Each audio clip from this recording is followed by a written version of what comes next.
अमित शाह के प्लान की घुसपैठियों पर लगाम लगाने की तैयारी है। दरअसल पश्चिम बंगाल में बांग्लादेशी घुसपैठियों को लेकर लगातार खबरें सामने आती हैं, लेकिन अब इस मामले में गृह मंत्री अमित शाह सख्त रवैया अपनाते हुए नजर आ रहे हैं और उन्होंने ऐलान कर दिया है कि हम अवैध तरीके से घुसपैठ होने नहीं देंगे और इस पूरे मामले में लगाम लगाई जाएगी।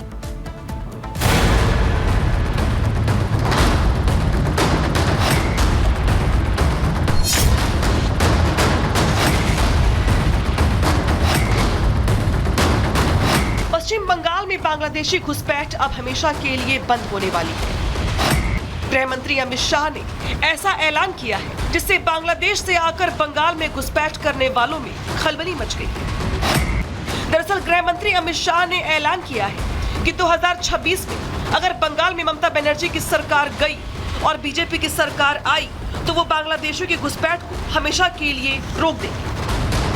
मैं आज बंगाल की जनता को कहकर जाता हूं, 26 में परिवर्तन कर दीजिए।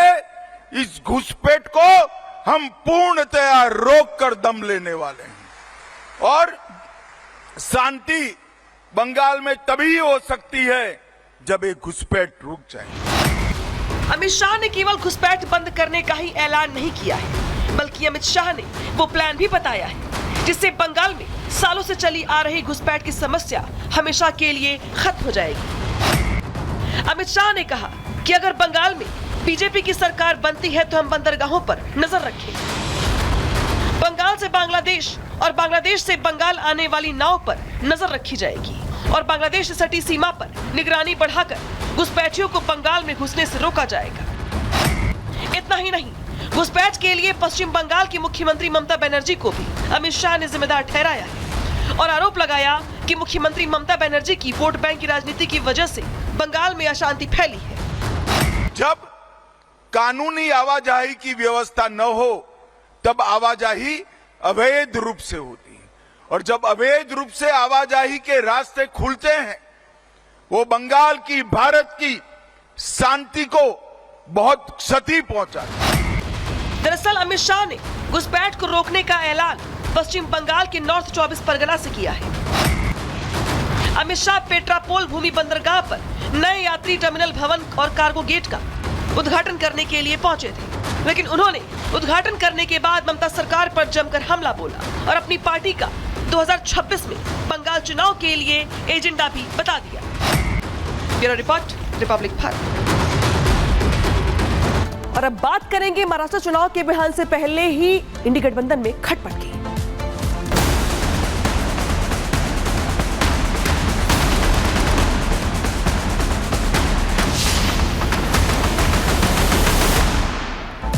महाराष्ट्र में विधानसभा चुनाव से पहले इंडी गठबंधन में कुछ भी ठीक नहीं चल रहा है। दरअसल सीटों के बंटवारे को लेकर के एक के बाद एक जो नाराजगी के स्वर है वो बाहर निकल के सामने आ रहे हैं। अखिलेश यादव ने साफ साफ कर दिया है कि अगर सीटें नहीं मिली तो वो अलग से चुनाव लड़ेंगे, यानी कि कुल मिलाकर के चुनाव से पहले ही इंडी गठबंधन में फूट को लेकर तस्वीर साफ होती दिखाई दे रही है। रिपोर्ट दिखाते हैं आपको।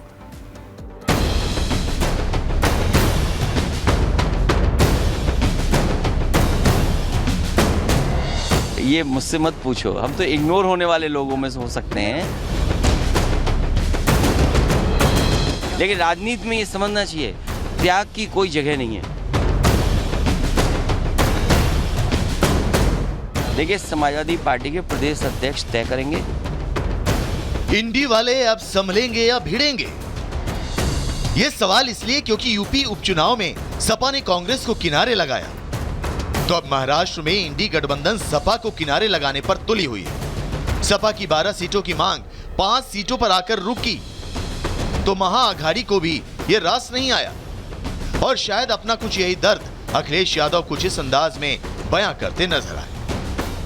इग्नोर किया जा रहा है आपको लगता है? और कितनी ये मुझसे मत पूछो, हम तो इग्नोर होने वाले लोगों में से हो सकते हैं, लेकिन जो इग्नोर कर रहे हैं उनसे पूछना चाहिए आपको। देखिए, समाजवादी पार्टी के प्रदेश अध्यक्ष तय करेंगे जहां संगठन होगा और पहले कोशिश करेंगे कि हम लोग गठबंधन में रहें। अगर वो गठबंधन में नहीं रखना चाहते हैं तो वहीं पर लड़ेंगे जहां पर हमारी पार्टी को वोट मिलेगा या संगठन है जो पहले से काम करते आए वहीं पर लड़ेंगे, जिससे कि गठबंधन का नुकसान नहीं हो। लेकिन राजनीति में ये समझना चाहिए त्याग की कोई जगह नहीं है।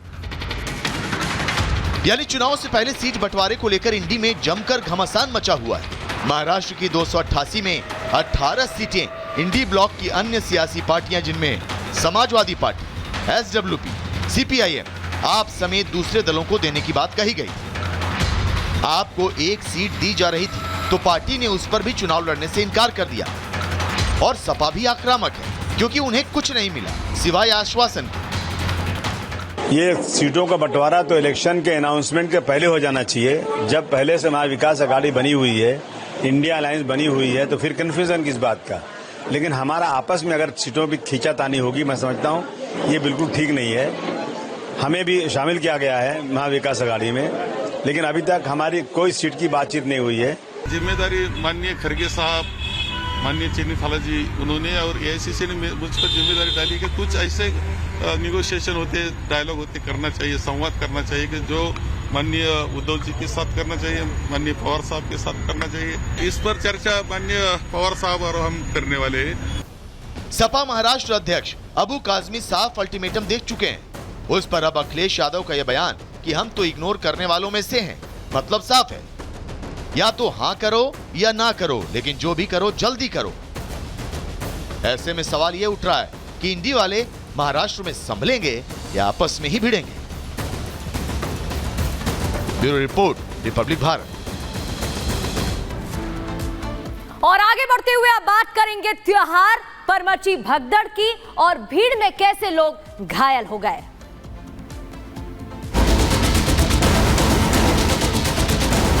नंबर 1 पर लगभग सैकड़ों की तादाद में लोग इंतजार कर रहे थे। बांद्रा टर्मिनल पर भगदड़ हो गया, 9 लोग घायल हुए हैं।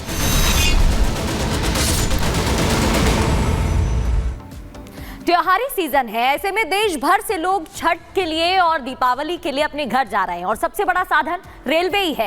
इस दौरान भगदड़ की खबर सामने आई। बात सबसे पहले महाराष्ट्र के मुंबई के बांद्रा स्टेशन की करेंगे। रेलवे स्टेशन की तस्वीरें आप देख रहे हैं। भगदड़ मच जाती है, हंगामा खड़ा हो जाता है, लोग एक दूसरे के ऊपर चढ़ने लगते हैं और काफी लोग घायल बताए जा रहे हैं। भगदड़ में कई लोग गंभीर रूप से घायल हो जाते हैं। इसके अलावा गुजरात की सूरत की अब तस्वीर, दूसरी तस्वीर सूरत की आप देख रहे हैं। सूरत के रेलवे स्टेशन पर भी ऐसा ही मंजर देखने को मिला। सूरत में स्टेशन पर भीड़ इकट्ठी होती है और भगदड़ मच जाती है। लोगों को समझ नहीं आता कि अब वो बाहर कैसे जाएं या जहां जा रही हैं वहां कैसे पहुंचें, क्योंकि इतनी भीड़ वहां इकट्ठी हो जाती है कि वो इसमें दबकर घायल हो जाते हैं।